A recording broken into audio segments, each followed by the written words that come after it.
I was competing at a competition in Germany. I hit all my angles on all my skills, caught all my releases, and then I was going for the dismount. My hand just kind of slips off the bar. It's a fluke accident. And trying to land it, I ended up landing really funky and dislocating my knee, fractured my tibial plateau, tore my medial meniscus, tore my LCL,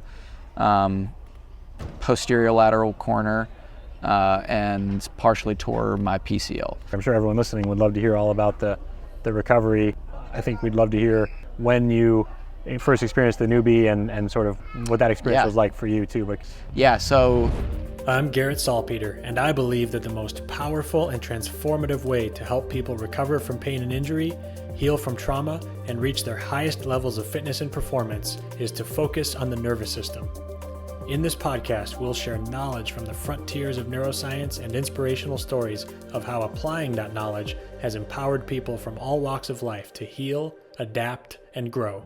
Welcome to a very special episode of the Undercurrent podcast. I am here with U.S. men's gymnast Brody Malone, and we are just a week before he's taken off to go to the Olympics in Paris. So summer of 2024, he's already competed at the Olympic trials, qualified for the men's Olympic team here.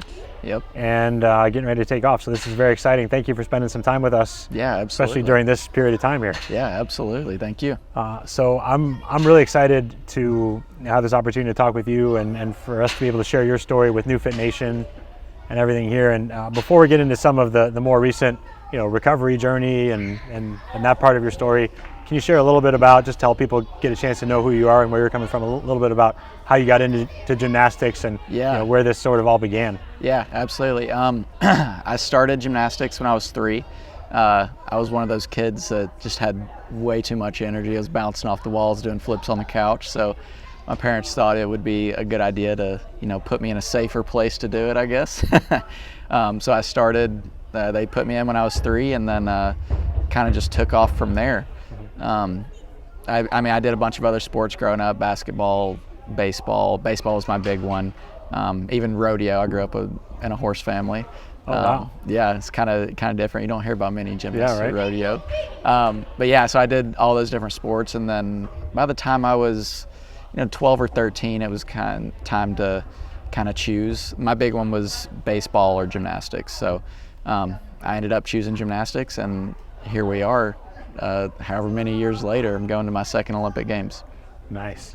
Do you feel like that's one interesting theme that I hear about often, that many of the best athletes in the world in any sport do have a more diverse athletic background? Do you feel like doing those different things actually helped you as an athlete? Yeah, definitely. just especially when you're young and a kid, you got to learn how to compete. Any pro athlete knows how to compete very well, and that starts, you have to learn that from a young age. So having a lot of different avenues to learn that definitely helps. Okay. So around that age of 12 or so, you start specializing in gymnastics. And then what does it look like during that, like, middle school and high school period? I think it's really interesting to look behind the scenes, but in terms of, are you having to homeschool so you can do this, or are you leaving school early? Like, what's that part of life like? So it was actually kind of a mix for me. A lot of gymnasts end up homeschooling. So I did kindergarten through the 8th grade. I went to public school, and then freshman year decided I wanted to get a little bit more serious in gymnastics. So I did online schooling. I did that my freshman and sophomore year. And then it was actually kind of a funny story. Something ended up happening going into my junior year. Something messed up with my online schooling, and I didn't end up being enrolled. So we panicked, and we went to back to public school. But I was super blessed. The school that I went to was super accommodating with my gymnastics. I was able to leave every day at lunchtime to get to gym on time. So I was super, super grateful for that. I liked public school way better than online school. You actually had people to talk to, actually had friends. So yeah, I love that.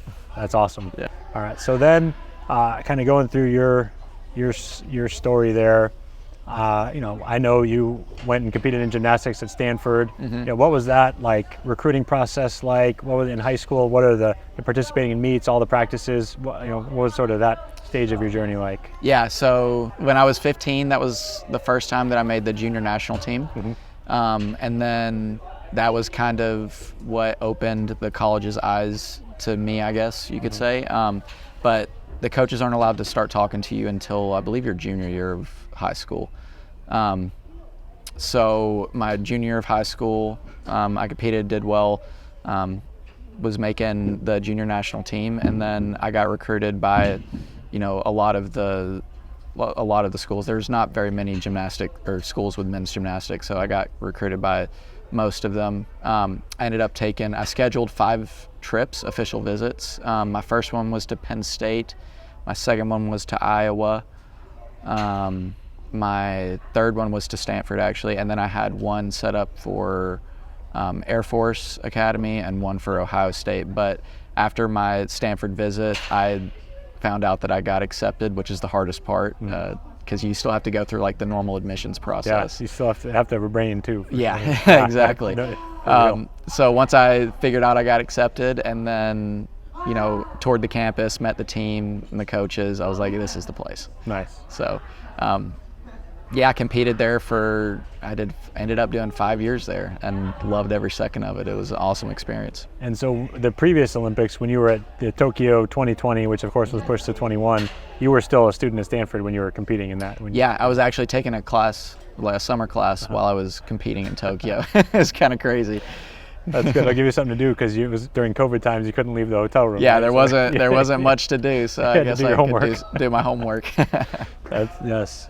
All right. So thank you for that. It's I love to hear sort of how you got to be here today, and the makings of an elite athlete. And of course, there's far more that goes into it than that. But yes, sir. It's cool to hear all that. Can you talk to us about your knee injury? So that's sort of how we first connected and everything. Can you tell us that story? Yeah. So I was competing at a competition in Germany for Team USA, and I was doing high bar. It was during the high bar final, the event final. It was actually kind of like adding to the story a little bit, just to give some perspective. So his name is Daiki Hashimoto. He was the Olympic all-around champion, and also the Olympic high bar champion. And so the year, 2022 was the year that I won high bar gold medal, and I ended up beating Daiki because he beat me at the year prior. So this was our first competition back meeting each other, and we were both in the high bar final. So I was like, all right, I want to beat this guy again, So I ended up, doing a great routine. It was one of the best routines I've done. Hit all my angles on all my skills, caught all my releases, and then I was going for the dismount, and as I tap up, my hand just kind of slips off the bar. It's a fluke accident. But in my mind, I was going through the air. I was like, oh, I can, somehow do a half turn and still land this and maybe beat him. That was the first thing that went through my mind. I was like, okay, how do I land this? It's a real competitor. I love that. Yeah. Which, looking back, was probably not the thing I should have been thinking about, because, in trying to land it, I ended up landing really funky and dislocating my knee. The video is pretty nasty. I dislocated my knee, fractured my tibial plateau, tore my medial meniscus, tore my LCL, posterior lateral corner, and partially tore my PCL. So it was a heck of a way to go. Oh yeah.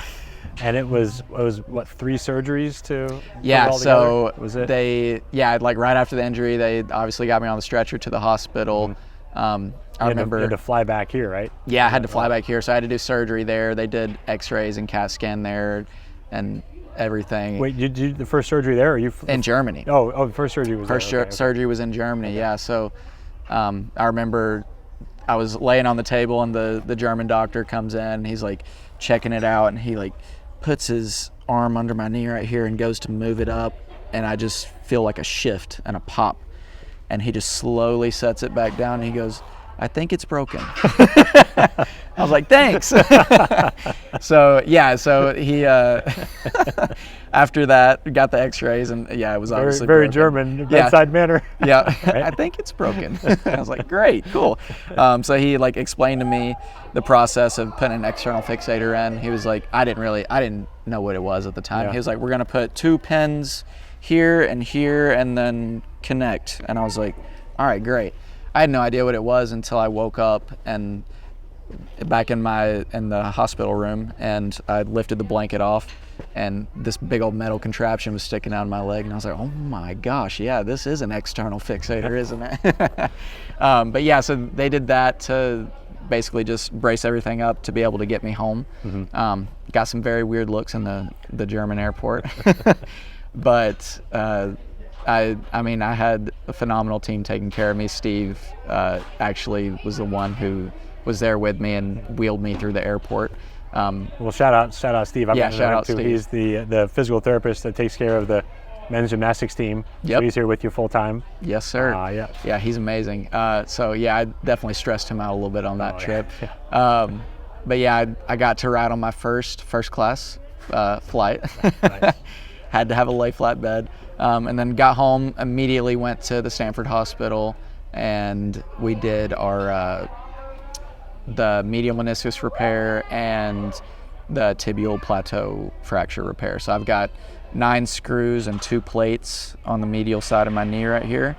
And then I was on crutches for 6 weeks. And then a few weeks after that, or a month or 2 after that, I ended up getting my 3rd surgery, which was posterior lateral corner reconstruction and LCL.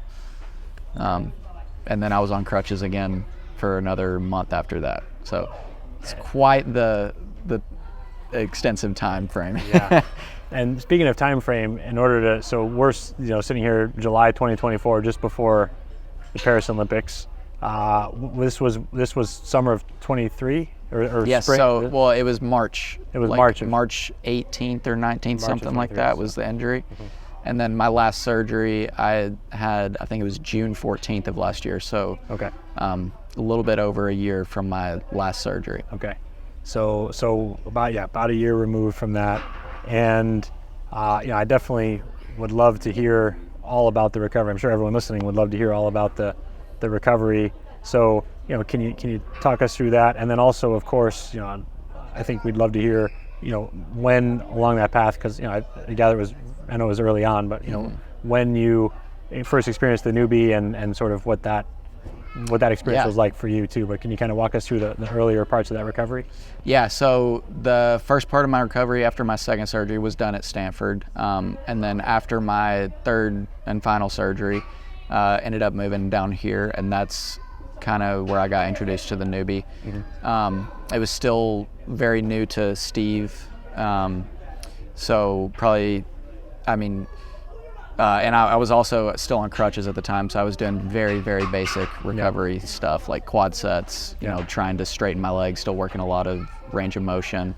But the Neubie definitely kicked in, learning how to reactivate those quad muscles. That's like the big thing when you have a knee injury like that. And especially since I wasn't able to walk for so long or use these muscles, just being able to retrain them how to fire was the hardest part, and the Neubie definitely played a huge role in helping me be able to do that. Had you been doing more traditional rehab did you start using it as soon as you got here to Sarasota, or had you been doing more traditional rehab here after that last surgery for a short period of time before you started using it? There was a short time frame where I was doing more traditional, just basic stuff. And then, at Stanford as well, I was doing pretty basic stuff. We're using a stem machine to, it's definitely different than this machine, but to try to activate the quad to be able to fire it. All pretty, typical stuff that you would see in a recovery process. Yeah. And then when you got to use the Neubie, you talked about how you felt like it could help your quad fire there.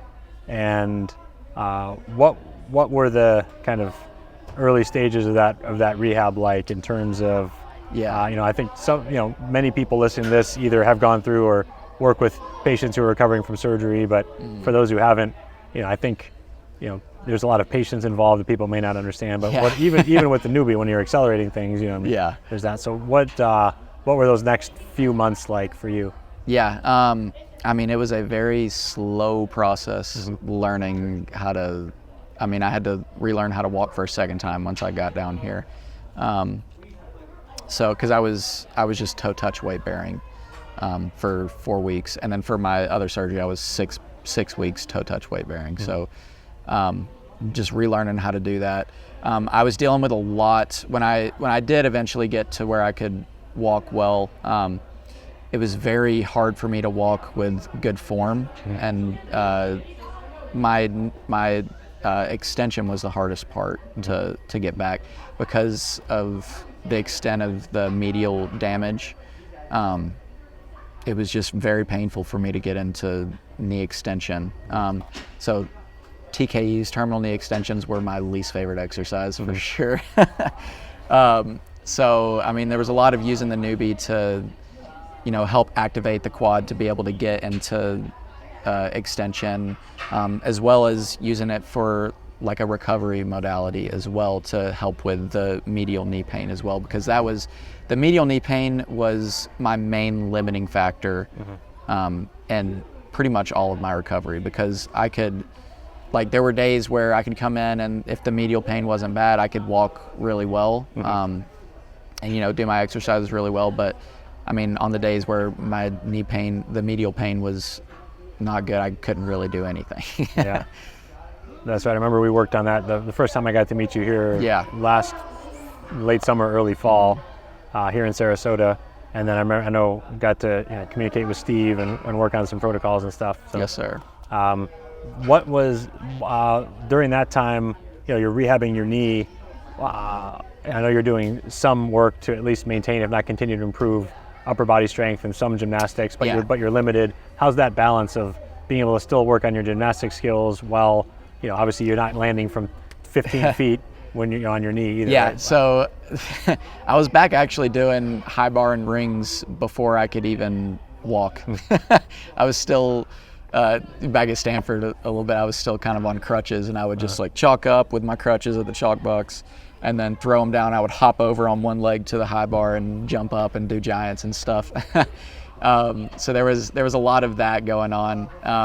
There was a lot of things that I could work, like strength and conditioning wise, upper body, to get back, like basically the upper part of my body before I could work any of the lower part. But in doing that as well, I was basically out of commission for, how many months?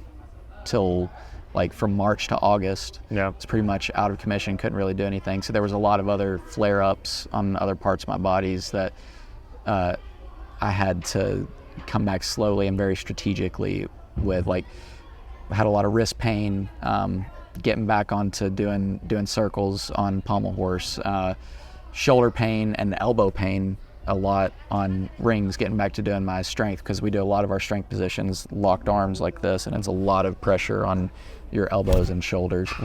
So there were a lot of things other than my knee that I had to be very conscious about and also work on. Yeah, for sure. And I want to talk about that.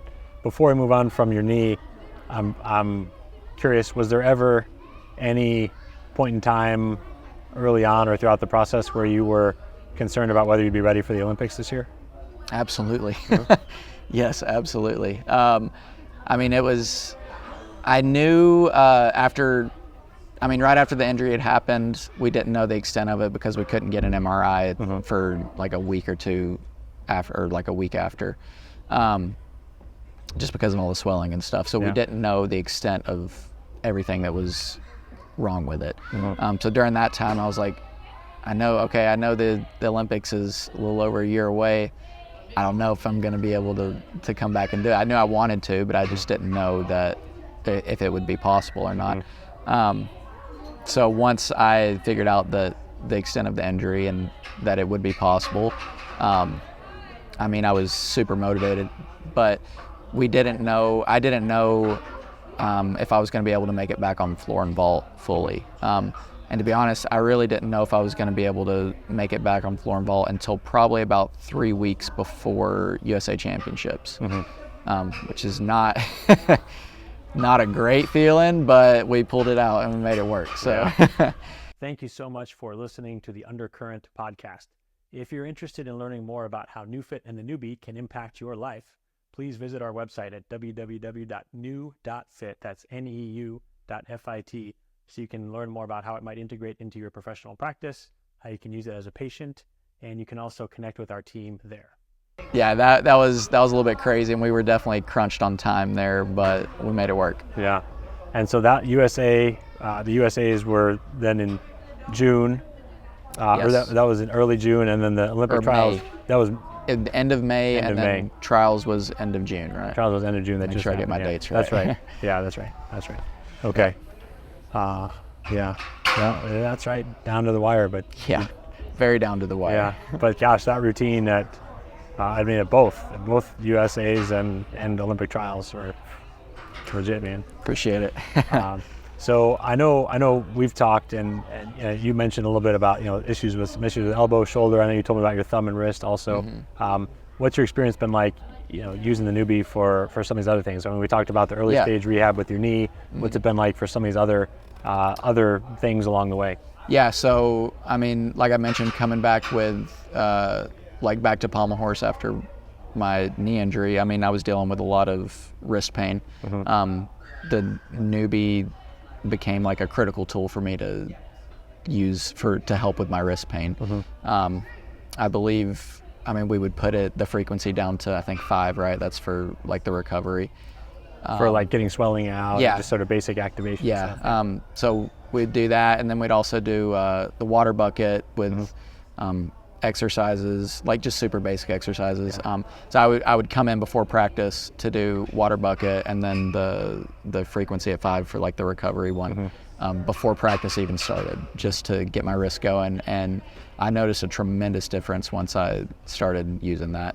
And then as well as, there was one time I jammed this finger, just like a fluke thing, and I was like, okay, that's stupid. What can I do to do gymnastics? Because it's like it was one of those things where it would take like 2-3 days to get back to where I could do stuff with no issues. But if I pushed it, then it would have just lasted for like 2 weeks, one of those stupid injuries. But we used the water bucket as well as the glove with the Neubie, and I was able to do that before practice to get my finger like loosened up and ready to go, and it worked every time. It was awesome. Nice. And then same thing, I've been having thumb issues.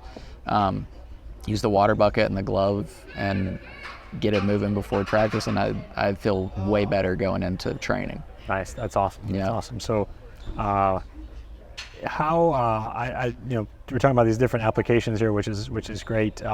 What in terms of your knee, since that was such a long journey, also I just want to go back to that for a moment and see if there is anything else from your experience that's worth sharing. I mean, you talked about using it early on to help with quad activation, different settings for the medial knee pain. Did you continue then using it, for strengthening or other, along the rest of that knee journey, other applications there too? Yeah, we used it in the early stages of like learning to walk on the treadmill. So we would take it. We have like the little cart to take it all the way to the treadmill back there, and would use it while I was walking on the treadmill, and also using it during basic like rehab exercises, like single leg squats, and then all the way from like the basic exercises up to basic landing. So like jumping off a block to learn how to land again, basically. Having that on to help retrain my quad, how to fire, to be able to take those landings was super helpful. We talked about finger, thumb, wrist. Let's see, are there any other? I know you've been using it for all sorts. Yeah. Is there anything else that, I know we talked about a few things, anything else we missed there? Thrown it on my back before. Oh, that's right. What was that incident that, quote unquote, threw out your back? Tell me about that. Yeah. I was just having a little bit of back issues, and my teammates use it all the time for their back and shoulders. So I thought I would try it one day. And it's tough. It can get tough when, I mean, your whole back's like seizing up on you and you're trying to work through it. But I mean, it really does help. My teammates like to use it a lot before training, especially on shoulders, because I mean, we train in the mornings, so like your body's a little bit stiffer in the mornings, you know, and getting those muscles activated and firing, and getting the neural connection with that. I mean, that's what this machine is for. So it definitely has helped them. Was that something that you mentioned, like that neural connection? I love how you said that. Is that something that you thought about before? Is that something that was sort of a kind of a new area to explore for you, or what, where does that sort of fit into your understanding as an athlete like that? Yeah, I never, to be honest, before my injury, I never really thought about it that much. But coming back from the injury, I mean, what was the word? Is it proprioception? Yeah, that's right. Learning like proprioception with my knee again, and like connecting my brain and learning. The big thing for me is like bending my knee. I have such limited range of motion. It feels like when I hit my end range, it feels like my heel is touching my butt, but it's not. It's nowhere close. So just connecting those neural pathways and learning what my body is actually doing has helped me a lot in this recovery. That's awesome. You mentioned there also a moment ago that a lot of your teammates are using it for shoulder activation before training and stuff like that. I think it's a really cool opportunity to segue into talking about training for a little bit. I think everyone listening would love to hear, what's your training week like? I know there were more weights towards in the winter. Now it's more skills now, but what's it been like the last 6 to 8 months generally, your training leading up to Olympic trials and the Olympics? I think everyone would really love to hear that. Yeah, so my training, I mean, it's definitely looked a lot different than it did for Tokyo, my lead up to Paris, just because of the injury. So it was a very slow ramp up for me back, I mean, from the time that I was cleared to do like releases on high bar. I mean, I had to stay over the pit until about 2 weeks before, 2 or 3 weeks before USA's. I was training completely over the pit. I wasn't doing anything over the hard surface. I mean, we gradually put mats and stuff in the pit, but it was a very slow ramp up because, I mean, given my knee limitations with that, and then also like the limitations with my body, I mean, I'm getting a little bit older. I'm 24, I'm not that old, but for a gymnast, I'm getting a little bit older, so I have to be very specific and technical with how our training ramps up so that I'm not, overdoing it and end up getting hurt. So it's been just a slow ramp up. And it's been quite the journey, to be honest, especially on floor and vault. Like I was saying, I didn't really know with my floor progression. We kind of looked at it from the date of USA Championships and worked backwards. I was like, okay, this is what I need to be doing the week before USA's. I need to be doing full routines. 2 weeks before, I need to be doing at least like halves and basic routines, and then 3 weeks before, like I need to be doing all my passes on the actual floor. And I think that was the time that was hardest for me because like leading up to that, I went from like running and doing a punch front tuck on the floor the first week to the second week. It was such a large jump because I was doing like actual floor tumbling passes. And then the next week after that, I was doing my connection passes, which is like a tumbling pass punching into another tumbling pass, which is really hard on your knee. And then from that, the next week I was doing my big tumbling passes where I like go super high and I have to, take a landing like that. So that was we very much had to listen to my body and how my knee was responding, and we didn't know. It was uncharted territory because it was crunch time, so we couldn't afford to push my knee too much one day and then not be able to train for an entire week. We couldn't do that. So we had to listen to my body. We had to communicate very well with each other about everything, me to my coaches and then to or Pete to Steve as well.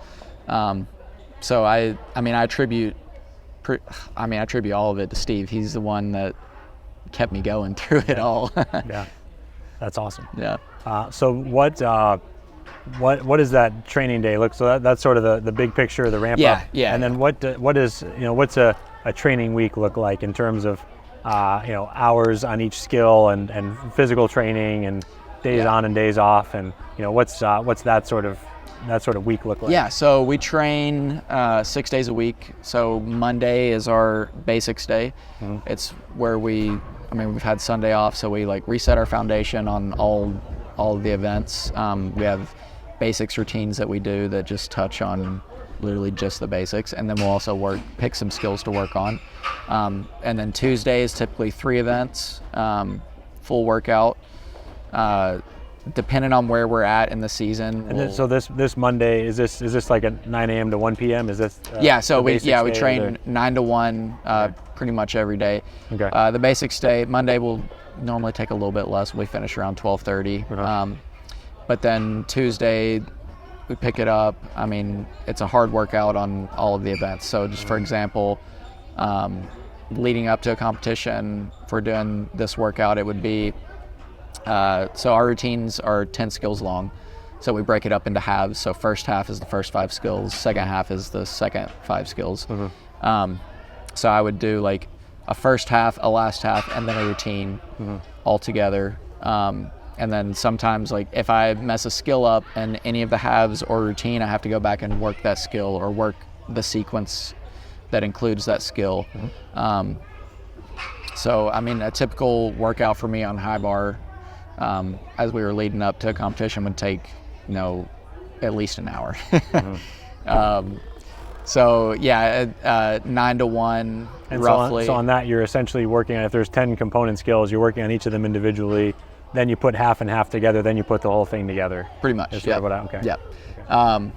And then after that, once we finish, we have our gymnastic strength, which correlates with the events we're doing that day. So on Tuesdays, for example, I would do rings, so I would have ring strength, which is just like a conditioning list basically that corresponds to our what we do in our rings routines. So what are some of the exercises you do on that, for example? I think people would love to know. Yeah, it's very gymnastic specific. So is it going to be actually on the rings, or is it in the weight room? Or actually on the rings for okay. the gymnastic strength. Okay. And then so after the gymnastic strength, we'll hit our upper lift. So ring strength is always paired with an upper lift.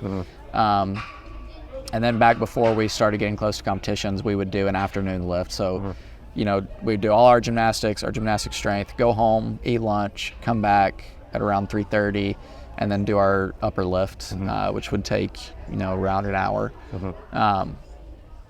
And for that stuff, it's pretty, it's not stuff that you're doing to get super, jacked. We're not like benching 300 pounds, although I think that'd be you really probably cool. Could. I'm gonna try that after the Olympics, maybe.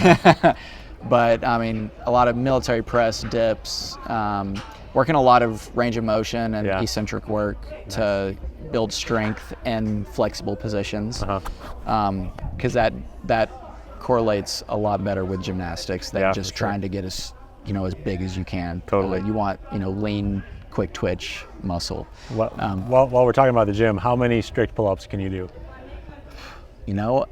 I haven't tried in a really long time. Let's get a video. We'll do some pull-ups. Yeah. I'll go first to set the bar here, and you'll just go way. There we go. We can do that. And then so Wednesday the next day would kind of match that training program, but it would be our leg day. So we would do, for example, P-bars, then we'd hit both floor and ball the same day, and then we would pair that with a lower lift. And then Thursday is our light day. And when we talk about lower body lifting, are you attempting intentionally as gymnasts to not have as much mass on your legs? Because when you're trying to move around on rings and stuff, you have strong legs, but it's a balance. Do you try? Yeah. How do you strike that balance? Yeah, it's definitely a balancing act. To be honest, before I came here, I didn't really do much lower lifting at all, because I was scared to put on mass on my legs. Right. after my injury, I kind of had to, because this leg was nothing basically. So yeah, that was something that I picked up when I moved here, and I mean, my PT was basically my lower lift on those days. Yeah. But yeah, I mean, looking back now, I wish I was doing lower lifts just to strengthen, because I had a lot of low back issues when I was still at Stanford. So just like strengthening glutes, hamstrings, like do it. Like if I would have just done some RDLs, that would be great. So yeah, looking back, I wish I would have done a little bit more, but I'm enjoying doing it now, and I haven't had back issues really, so it's been great. Very good. My legs feel stronger than ever. Awesome. So yeah, moving on. We have Thursdays is our light day, so it's kind of like a do nothing day. You just come in, do a really good stretch, break a sweat. It's like a rehab day. You do all your rehab for your shoulders, wrists, and then it's a treatment day. So our light day is Steve's hard day.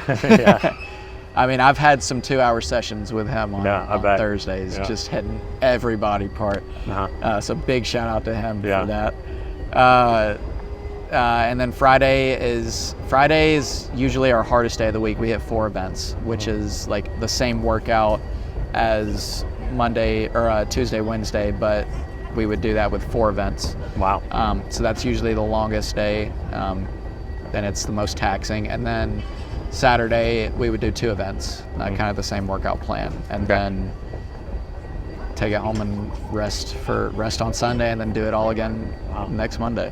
And then now, so that's been your kind of schedule, and that's awesome to hear that. Thank you for sharing that. And then recently, have you tweaked it a little bit so it's more like you're actually doing a full event, so some of the days are even longer, right? To mimic. Yeah. Just recently, as you're preparing for the Olympic trials and the meets. So leading up to competitions, just for reference, we do, so like at USA Championships and Olympic trials, we have 2 days of competition. So leading up to that, we did mock weeks basically. So we would just mimic what the week of competition would look like. So Monday would be our basics day. Tuesday would be our pre-meet 1 is what we would call it. So that's our podium day. That's the day we would get to go on the actual equipment at the competition venue. So that's the bigger workout. You make sure you do all of your skills. We usually do halves everywhere. So first half and last half on all the events, and a routine on pommel horse. And then Wednesday would be our pre-meet 2. So you get to go on podium again. Basically, you get to do anything you need to do to feel more comfortable with the equipment. So, for me, I'd like to go back on those days and touch high bar releases, and then usually do a little bit of pommel horse and P-bar basics just to kind of keep your rhythm going. Thursday would be competition, so routines on all 6, and then Friday is a super light day. You basically don't do anything except treatments, so it's Steve's hard day. And then Saturday, compete again. Okay.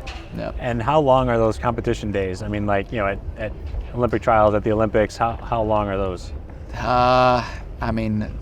They ended up being like 4 hours. I mean, when we train for it in here, it's typically an hour and a half warm-up period, and then on top of that, is it an hour and a half?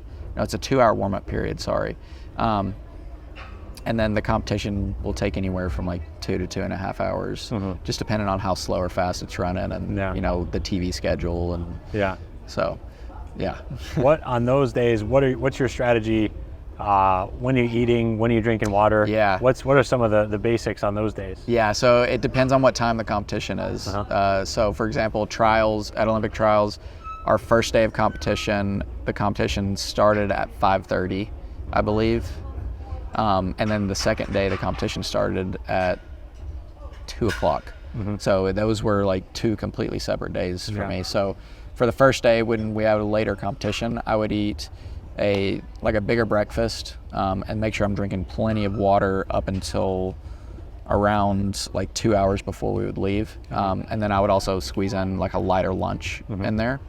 And then when we get to the competition, I like to eat around 2 to 3 hours before competition. So I'll eat that much time before, just so that I'm not like super feeling heavy or bloated or anything going to into the competition. And then throughout the competition, I have to make sure that I'm constantly fueling. And that's not like, scarfing food down. That's like taking a bite of a Cliff Bar every now and then, eating a pack of fruit snacks are my favorite, the little gummies. Yeah. Those are a little bit to quick carbs. Yeah. And then like goldfish pretzels, stuff like that to just keep me from being hungry, but also, like kind of fueling my body as well. Yeah. And then you got to pay attention to how much water you're drinking. Yeah. So yeah, that's kind of how I do it. And then for like the earlier competition on Saturday, I did a later breakfast and a bigger breakfast and no lunch. I would, because I think we left for the competition around like 11:30, 12 o'clock. So I just slept in a little bit, ate a big breakfast, no lunch, and went to the competition. And it's the same, like when I'm at the competition, it's just like constantly like slowly fueling yourself, making sure that you're keeping something in there at all times. That's such a fascinating athletic pursuit, because you're doing max effort on something, and then you have to do, kind of recover and then do another max effort, and you're doing that several times. I mean, that's, I think, when we watch it on TV, people like you make it look easy. I don't think we really appreciate everything that goes into it, but it is, it is a challenge, physically challenging, grueling thing. Yeah, it definitely is for sure. So I've got a ton of respect and admiration for what you're doing. Appreciate it. I guess one final question. You mentioned, you in the gymnastics world, you're considered quote unquote old at 24. Yeah. What do you have a plan? Are you going to still keep competing after this Olympic cycle? Or? I haven't really decided yet, to be honest. I mean, it depends a lot on how my knee feels after this whole process. I'm planning on getting a scope, probably sometime in November, December, just to try to get a little bit more range of motion, because I'm stuck about like 138 degrees. Flexion is my max right now. And I would just like a little more just for life in general. So get a scope with a manipulation, try to free that up a little bit. There's a little something, I know we're going to do some treatment right after this. There's a little something we can do for scar tissue in the knee that might be perfect. We can actually, we'll file that away to do some work on that next. Yes, sir. Sounds good. Okay. I'm excited to see what the future holds. And Brody, thank you so much for coming on, for sharing your story. You're an inspiration. I can't wait to see you in Paris. Thank you very much. Yes. And thank you everybody for tuning in. Let's wish Brody the best of luck in Paris.